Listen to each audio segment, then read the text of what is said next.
नमस्कार, मी संकेत आवटे। आज एक असा स्टॉक आपण बघतोय ज्याने ऑलरेडी मला 4 पटीने चांगले रिटर्न दिलेले आहेत। हाच स्टॉक मी ऑलरेडी रिकमेंड केला होता, त्याचा एनालिसिस मी करून दाखवलेला आहे, जाऊन बघू शकता। स्टॉकचं नाव आणि सगळ्या डिटेल्स पुढे डिस्कस करणार, त्याआधी चॅनलला सबस्क्राइब करा, बेल आयकॉनला प्रेस करा आणि अशाच नवनवीन व्हिडिओ पाहत राहा। ऑटोमोबाईल सेक्टर सध्या खूप चर्चेत आहे, बूमिंगवर आहे, सगळ्या गोष्टी ठीक आहेत, पण त्याचबरोबर इलेक्ट्रिक व्हेइकलची सुद्धा खूप जास्त चर्चा आहे। म्हणजेच electric vehicle is the future हे आपण म्हणतो, पण कधी हे आत्ताच आपल्याला माहिती नाही। पण बऱ्याच आपल्या कार्स आता ऑटोमॅटिक होत आहेत। ऑटोमॅटिक म्हणजे काय? कारमध्ये आपण नसताना ती कार कुठेतरी जाऊन पोहोचते, म्हणजेच ऑटोमॅटिक कार असं नाही। याच्यामध्ये सेमी ऑटोमेशन असू शकतं, जसं की आपण इन्फोटेनमेंट सिस्टमवर काहीतरी टाईप करतो किंवा काहीतरी सर्च करतो किंवा काहीतरी प्ले करतो, म्हणजेच आपण एखादी कमांड देतो की एसी चालू व्हावा। जेव्हा आपण त्या इन्फोटेनमेंट स्क्रीनवर क्लिक करतो तेव्हा कारचा एसी सुरू होतो। आपण काहीतरी क्लिक करतो आणि इकडे काहीतरी घटना घडते, यालाच म्हटलं जातं ऑटोमेशन। आणि हे सगळं होतं सॉफ्टवेअर थ्रू। म्हणजेच काय, जर आपली कार पूर्णपणे मेकॅनिकल कार असेल किंवा गिअरबॉक्स असेल, त्याच्यामध्ये ऑटोमेशन नसेल, तर फुल्ली मेकॅनाइज्ड कार किंवा मेकॅनिकल कार याला सॉफ्टवेअरच्या मदतीने आणि इलेक्ट्रॉनिक्स इक्विपमेंटच्या मदतीने ऑटोमॅटेड करण्याचं काम करण्यात आलं। मग त्यामध्ये वेगवेगळे फीचर्स आले, ॲडास आलं। ॲडास म्हणजेच जेव्हा आपण कार ड्राईव्ह करत असतो आणि वाटेमध्ये एखादं ऑब्स्टॅकल येतं, ऑटोमॅटिकली कार ब्रेक प्रेस करते, किंवा तुम्ही ज्या स्पीडला कार क्रूज केली आहे तर ते क्रूज कंट्रोलमध्ये येतं। म्हणजेच मला 80च्या स्पीडने कार पुढे धावावी लागणार असेल तर मी 80 स्पीड सेट करेन, मला कुठल्याही प्रकारे काहीही करण्याची गरज नाही, ऑटोमॅटिकली कार 80 स्पीडने धावू लागेल। यामध्ये मला ॲक्सेलरेट करण्याची गरज नाही। जेव्हा मी ब्रेक करेन तेव्हा ऑटोमॅटिकली क्रूजिंग फंक्शन बंद होईल आणि ऑटोमॅटिकली स्पीड रिड्यूस होईल। या सगळ्या ऑटोमेटेड फंक्शन्सने आपल्याला खूप चांगल्या सुविधा तर प्रोव्हाइड केल्याच आहेत, पण हे सॉफ्टवेअर बनवणं एवढं सोपं नाही किंवा त्याला प्रॉपरली कनेक्ट करणं एवढं सोपं नाही। या खूप सारे डिफिकल्टीज आहेत, म्हणून तर आपण बऱ्याच कारना नावं ठेवतो, एमजीच्या कारना सुद्धा नावं ठेवतो, कारण त्याचे फीचर्स जे आहेत ते फुल्ली ऑटोमेटेड असून सुद्धा प्रॉपरली वर्क होत नाही। मग ती स्क्रीन हँग होणं असेल किंवा इतर सगळे इश्यूज असतील, हे सगळे इश्यू ओव्हरकम करण्यासाठी जेवढं तुमचं सॉफ्टवेअर स्ट्रॉंग तेवढा तुम्हाला चांगला रिझल्ट मिळतो। म्हणूनच यामध्येच एक्सपिरियन्स्ड कंपनी केपीआयटी टेक काय करते की तुमची फुल्ली ऑटोमॅटेड कार बनवण्याचं काम ही कंपनी करते, आणि या कारमध्ये जेवढे सॉफ्टवेअर्स आहेत तेवढे सॉफ्टवेअर्स ही कंपनी बनवते। आता ॲडास जे फीचर मी ऑलरेडी तुम्हाला बोललो की ऑटोमॅटेड ब्रेक मारण्याचं काम करत असेल, जरी तुम्ही स्टेअरिंग सोडला असेल तरी ऑटोमॅटिक कार बीप करू लागेल, तुम्हाला स्टेअरिंग पकडावं लागेल। त्याचबरोबर जेव्हा कार एका लाईन मधून धावत असते तेव्हा ऑटोमॅटिकली त्याचा कंट्रोल ती कार करत असते, लेन मधून बाहेर जाऊ देत नाही, किंवा जात असेल तर तुम्हाला वॉर्न करेल। जेव्हा रोडवरून जात असताना स्पीड लिमिटचे बोर्ड्स येतील तेव्हा ऑटोमॅटिकली कार स्वतःचं स्पीड ॲडजस्ट करेल, मग ते 50 असेल, 80 असेल, 100 असेल, जे स्पीड असेल ते स्पीड ॲडजस्ट करण्याचं काम ती कार करत असते सॉफ्टवेअरच्या मदतीने। आणि हेच ॲडास फीचर प्रोव्हाइड करण्याचं कामही केपीआयटी टेक करते। अजून एक महत्त्वाचं फीचर म्हणजे व्हेइकल डायग्नोस्टिक। कारमध्ये काय प्रॉब्लेम आहे, एवढे जास्त सॉफ्टवेअर, एवढे जास्त इलेक्ट्रॉनिक इक्विपमेंट्स, मग प्रॉब्लेम कुठे आहे, कार सुरू का होत नाही, कारमध्ये हे इश्यूज काय आहेत, तो प्रॉब्लेम काय येतोय, हे सगळं शोधण्यासाठी एक सिंपल मशीन आपल्याकडे असतं। त्या स्क्रीनवर आपल्याला सगळं दिसतं। जेव्हा ते कारला कनेक्ट होईल लगेच आपल्याला सगळे प्रॉब्लेम पुढे स्क्रीनवर दिसतात की इथे इथे हा प्रॉब्लेम आहे, आणि यालाच म्हटलं जातं व्हेइकल डायग्नोस्टिक। आणि याचं सॉफ्टवेअर सुद्धा बनवण्याचं काम केपीआयटी करते। आता केपीआयटी हे सगळे सॉफ्टवेअर्स बनवते आणि याचा खूप मोठा त्यांच्याकडे एक्सपिरियन्स असल्यामुळे, प्रूव्हन सिस्टम असल्यामुळे, मोठी R&D टीम असल्यामुळे आणि एक्सपिरियन्स असल्यामुळे मोठमोठ्या कंपन्या यांच्याकडून हे सॉफ्टवेअर परचेस करतात आणि याचा फायदा या कंपनीला होतो। आणि ऑलरेडी खूप चांगली एक्सपर्टीज यांच्याकडे असल्यामुळे एखाद्या नवीन कंपनीला किंवा एखाद्या कार कंपनीला स्वतः ते सगळं मॅन्युफॅक्चरिंग करणं, वारंवार त्याला अपडेट करत राहणं पॉसिबल नसतं। त्यामुळे एवढी इन्व्हेस्टमेंट करण्यापेक्षा कार कंपनी प्रेफर करते की या सगळ्या सर्व्हिसेस आउटसोर्स करायच्या।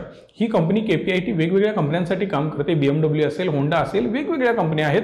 या मोठमोठ्या क्लायंट बरोबर कंपनी काम करत असल्यामुळे प्रत्येक कंपनीची रिक्वायरमेंट यांना माहिती आहे, त्याप्रमाणे सॉफ्टवेअर डेव्हलप करत जातात आणि एक बेस्ट लेवल सॉफ्टवेअर याच्याकडून आपल्याला पाहायला मिळतं। पुढे जाऊन येणार आहेत इलेक्ट्रिक व्हेइकल्स, याचाही जमाना येणार आहे, पण त्यासाठी लागतं बॅटरी मॅनेजमेंट। आता ऑलरेडी बाकी सगळे सॉफ्टवेअर तर आपण बघितले, पण इलेक्ट्रिक व्हेकल आणि आपल्या नॉर्मल मेकॅनिकल व्हेकलमध्ये पेट्रोल किंवा डिझेल व्हेकलमध्ये काय डिफरन्स असतो तर त्यामध्ये असते मोटर, त्याचबरोबर बॅटरी. या दोन गोष्टी खूप महत्त्वाच्या असतात आणि त्याचं मॅनेजमेंट करणं. बॅटरी ओव्हरहीट व्हायला नको, ओव्हरचार्ज व्हायला नको, बॅटरीमध्ये काही इश्यूज व्हायला नकोत, म्हणून त्याचं प्रॉपर मॅनेजमेंट व्हायला पाहिजे.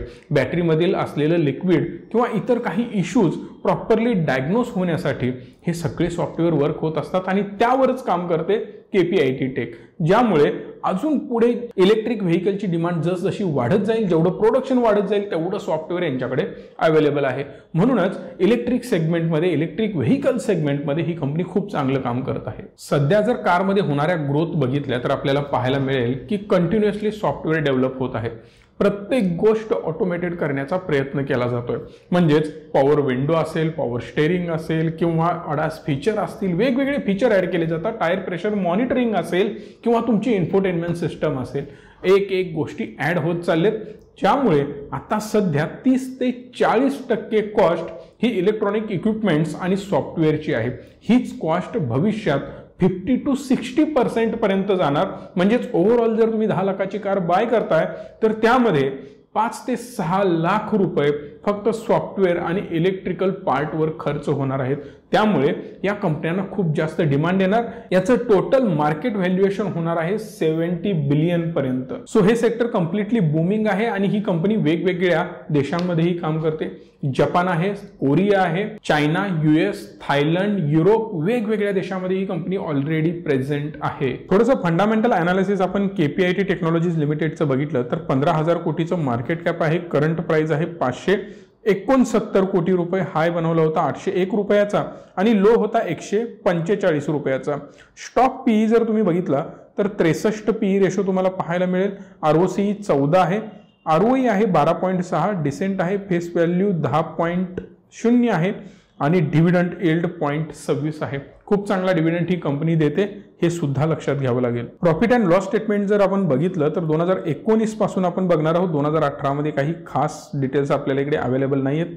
तर 641 कोटी रुपयाचा सेल्स होता. 2020 मध्ये 2156, 2021 मध्ये थोडासा सेल ड्रॉप झाला, 2036 कोटीपर्यंत पोहोचला. पण आत्ता यावर्षी 2022 मध्ये 2321 कोटी रुपये क्रॉस करून तो अजून पुढे जाईल. अजून एक क्वार्टर यामध्ये ऍड होईल. नेट प्रॉफिट जर बघितलं तर 54, 148, 146 आणि 248, 250 कोटी रुपये कंपनी आता सध्या प्रॉफिट कमवते, जे की वेल अँड गुड आहे. पुढे जाण्याआधी ट्रेडिंग आणि इन्व्हेस्टिंग करण्यासाठी डीमॅट अकाउंट गरजेचं असतं. जर डिस्क्रिप्शनमध्ये दिलेल्या लिंकवरून जर तुम्ही डीमॅट अकाउंट ओपन केलं तर मी जे ट्रेड करतो ते कॉल्स मी तुम्हाला प्रोव्हाइड करत असतो रिचमीच्या माध्यमातून. सो लवकरात लवकर या नंबरला कॉल करू शकता. अदरवाईज डिस्क्रिप्शनमधल्या लिंकवरून तुम्ही एक डीमॅट अकाउंट ओपन करू शकता. क्वार्टरली रिझल्ट सुद्धा आपण बघू शकतो. 2021 मार्चमध्ये जर तुम्ही बघितलं तर महत्त्वाची एक गोष्ट लक्षात घ्या, कंपनी लॉस मेकिंग वगैरे नाही आहे. कंपनी कंटिन्युअसली प्रॉफिट बुक करत आहे. त्याचबरोबर सेल्स 500 कोटी क्रॉस करून पुढे गेलेला आहे. इवन आपल्याला कधी 1-2 क्वार्टरमध्ये कमी पण दिसेल, पण 500 कोटी प्लस ही कंपनी सेल्स करते आणि आत्ता डिसेंबर 2021 मध्ये 600 कोटी पण याने क्रॉस केलेला आहे. दॅट्स वाय कंपनी ग्रोईंग फेजमध्ये आहे. प्रत्येक इयरला कंपनी ग्रो होत आहे आणि प्रत्येक क्वार्टरला पण कंपनी चांगला परफॉर्म करत आहे. जर तुम्हाला दररोज स्टॉक मार्केटमधून कमाई करायची असेल तर ॲडव्हान्स टेक्निकल अनालिसिस कोर्स आमचा जॉईन करू शकता या नंबरला कॉल करून. जर तुम्हाला आम्ही रिसर्च केलेल्या स्टॉकमध्ये इन्व्हेस्ट करायचं असेल तर रिचमी स्मॉल केसला सबस्क्राईब करू शकता. लिंक डिस्क्रिप्शनमध्ये आहे. या नंबरला कॉलही करू शकता. तुमचा कंप्लीट पोर्टफोलिओ डिझाईनचं काम आम्ही करत असतो. जर कंपनीची बॅलन्स शीट बघितली तर बॉरोइंग आपल्याला इकडे पाहायला मिळते 132 कोटी, 204, 230 आणि 210 कोटी रुपये. या वर्षीच कंपनीने 250 कोटीपेक्षा जास्त प्रॉफिट बुक केलेला आहे आणि इकडे जर बघितलं तर 210 कोटी रुपये कर्ज आहे, विच इज रिअली लेस. म्हणजे खूप जास्त आपण याला कर्ज मानू शकत नाही आणि सॉफ्टवेअर इंडस्ट्रीमध्ये ही कंपनी काम करते. सो कर्ज थोडंसं लागेलच. त्यामुळे आत्ता सध्या जे काही कर्ज आहे ते ऑलमोस्ट नील आपण याला म्हणू शकतो. खूप मोठं कर्ज हे नाही. पण आपण याचा जर चार्ट बघितला तर एक गोष्ट आपल्याला पाहायला मिळेल. जवळपास मी इन्व्हेस्टमेंट या लेवलला केली होती 140-45ला समथिंग आणि इथून हा स्टॉक डायरेक्ट 800 रुपयाला गेला होता. आपले बरेच इन्व्हेस्टर यामध्ये इन्व्हेस्टेड आहेत आणि तुमच्यासाठी सुद्धा मी हा व्हिडिओ बनवतोय, कारण तुमच्या बऱ्याच शंका होत्या की सर आता हा क्रॅश झालाय, काय करू. बरोबर, आपण इन्व्हेस्टमेंट केली आहे. 145, 150, 200च्या आत प्रत्येकाची इन्व्हेस्टमेंट झालेली आहे. जवळपास आपले 500 इन्व्हेस्टर असे आहेत ज्यांची इन्व्हेस्टमेंट KPIT टेकमध्ये आहे. सो घाबरण्याची बिलकुल गरज नाही, कारण हा मल्टीबॅगर स्टॉक आहे. बिलकुल चिंता नका करू. ज्याची 200 रुपयाला सुद्धा इन्व्हेस्टमेंट झालेली आहे त्या व्यक्तीला सुद्धा आता जवळपास 200% रिटर्न मिळतच आहेत. 150 ते 200% तुम्हाला रिटर्न दिसत आहेत, त्यामुळे घाबरण्याची बिलकुल गरज नाही. एक मायनर करेक्शन आहे, सगळंच मार्केट करेक्ट झालं आणि सगळ्यात महत्त्वाचं काय, स्मॉल कॅप आणि मिड कॅपवर थोडंसं जास्त प्रेशर पडलं, त्यामुळे एवढं जास्त घाबरण्याची गरज नाही. कारण बिझनेस क्वालिटी आहे, स्टॉक क्वालिटी आहे आणि हा एका रेंजमध्ये आता परफॉर्म करतो. यानं ऑलरेडी इकडे सपोर्ट घेतलेला आहे. सो खूप जास्त हा करेक्ट होईल असं मला तरी वाटत नाही आणि मे बी हा फ्लॅग अँड पोल टाईप काहीतरी बनवण्याचा प्रयत्न करतोय, तरी सुद्धा घाबरून. फक्त यामध्ये रिस्क काय आहे की कंपनी जे सॉफ्टवेअर्स बनवते जर त्यासाठी 50 ते 60%, 40% खर्च होणार असेल तर तो खर्च कमी करण्यासाठी वेगवेगळ्या ऑटोमोबाईल कंपन्या विचार करतील की आपण हे इन हाऊसच मॅन्युफॅक्चरिंग केलं तर. जर आपण इन हाऊस मॅन्युफॅक्चरिंग केलं तर आपलं कॉस्टिंग अजून कमी होईल, खर्च अजून कमी होईल, जेणेकरून आपण खूप चांगल्या प्रकारे कॉस्ट सेव्हिंग करू शकतो, गाड्यांच्या किमती अजून ड्रॉप करू शकतो किंवा अजून चांगलं प्रॉफिट मिळवू शकतो. सो कंपनी स्वतः हे करण्याचं काम करेल, बट हे 5-10 वर्षामध्ये लगेच सगळ्या कंपन्या सुरू करतील असं मला वाटत नाही. सो हा एज्युकेशन पर्पजसाठी बनवलेला व्हिडिओ जर तुम्हाला आवडला असेल, माझे एफर्ट्स तुम्हाला आवडले असतील आणि आम्हाला ॲप्रिशिएट करायचं असेल तर व्हिडिओ लाईक करा, शेअर करा, तुमचं मत मला कमेंट करून कळवा आणि चॅनलला सबस्क्राईब करा. धन्यवाद. Stay tune and stay positive.